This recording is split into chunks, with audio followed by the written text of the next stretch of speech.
recognized for 5 minutes. Thank you, Mr. Chairman. Questions are for Director Clapper and Deputy Secretary Work. I sit on a joint task force along with Mr. Calvert and Mr. Wenstrup that was looking into the manipulation of intelligence at Central Command. Have both of you had a chance to read the interim report that the task force filed? You mean the committee report? Yes, sir. Yes, sir, I've read it. Mr. Work? I've not read it in detail, sir. In that, there are pretty clear cases of intelligence manipulation, and my question is, what accountability for any person associated with that has been held to date? Mr. Work?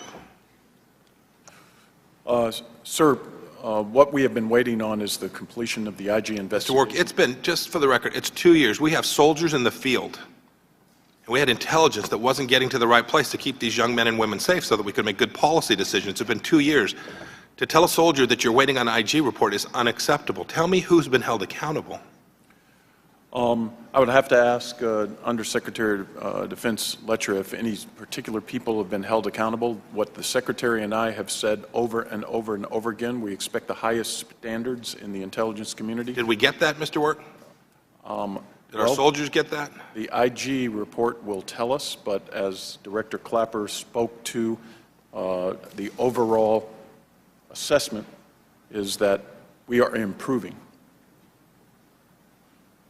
Congressman, I'll just add, we are not able to take authoritative personnel-related actions on these instances and allegations until the IG investigation is done. It has taken quite a while. I think we are as eager as this committee is to get the results of that IG investigation and be able to take action on those. In the interim, there are some systemic and management actions that we have taken on the DoD side, working closely with Director Clapper and his team. First and foremost, as Director Clapper mentioned, in the natural changeover of duties at Central Command with the commander and the J2, we both have, along with General Stewart, the Director of DIA, strongly emphasized the need for the J2 to look at its business practices and ensure that all analysts have the ability to call it like they see it and speak truth to power. In addition, more broadly across the enterprise, we've taken a number of initiatives to reinforce the importance of analytic integrity. We're in the process of ensuring that every organization has an analytic ombudsman in place, someone that analysts can come to anonymously and report concerns that they may have, and have an advocate to senior leaders and a number of other initiatives. I'm glad you're doing those things. Those all sound great to me. I have to tell you that the American people and our soldiers and sailors, airmen, and Marines deserve not to wait 2 years to hold accountable folks who put bad information in the field. Director Clapper, there are reports, press reports that indicate that there was information withheld from a presidential daily briefing until after General Austin had testified. Are you aware of the reports, and if so, are those reports accurate?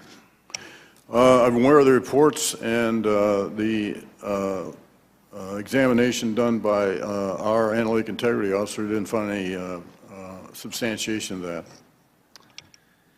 There are also press reports, Director Clapper, that you had, and our task force also looked into this, that you had direct conversations with General Groves with great frequency, circumventing the chain of command there, and yet you testified that quote, intelligence, this was before the Senate Armed Services Committee, intelligence assessments from CENTCOM come to the national level only through the DIA. How do you square conversations that you're having with the J2 at one command with that testimony? The conversations I had with the J2 by VTC were only for tactical updates, not to discuss broad assessments. And I will also comment that in every one of these, there was a split screen, and the JCS J2 was always represented in these dialogues. So the reference to assessments finding their way into, say, national intelligence estimates or PDB articles is done through the Defense Intelligence Agency, not direct from CENTCOM or any other combatant command. Great. Thank you, Director Clapper. Director Clapper, President Obama removed Iran Air's designation as a proliferator of weapons of mass destruction on January 15, 2016, as part of the JCPOA. Did Iran Air's activities change in any way to prompt this removal?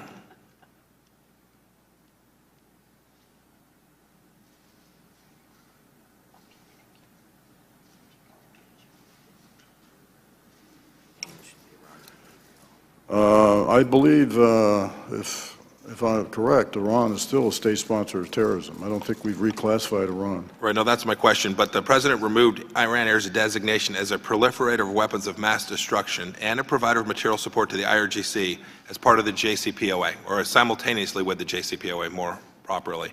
Can you tell me if Iran Air's behavior changed in any way or has changed to justify such a removal?